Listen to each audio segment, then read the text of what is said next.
Hi, Wassim. Welcome. Hi, Sinem. How are you? Thank you. I would like to ask your opinion on what are the most pressing legal and regulatory challenges on board CCS, and how does wider climate negotiations affect CCS development globally? Thank you. We know that CCS is widely known as a critical mitigation option in global efforts to combat climate change and achieve net zero. But of course, it faces a lot of challenges in many areas, including the two ones that you highlighted here. On the first point, in terms of onboard CCS, a major challenge for it in shipping is the absence of a clear regulatory framework governing its deployment, its operation, and its integration into existing emissions compliance mechanisms.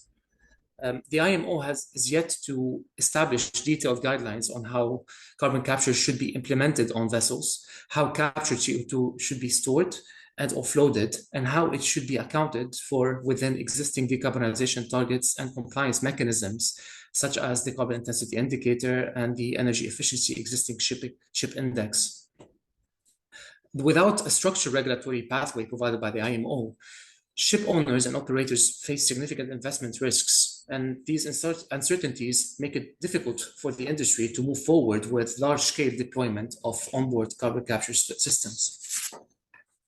On the second point, on the wider policy incentives surrounding carbon capture and storage, an important challenge that could potentially hamper upscaling the deployment of CCS in shipping is the lack of strong policy incentives for it under the UNFCCC framework, which is to be distinguished from national and regional policies. Despite CCS being recognized as part of the global mitigation efforts in both IPCC reports and the global stocktake decision at COP28 in Dubai, CCS has not received the same level of political support as other decarbonization technologies.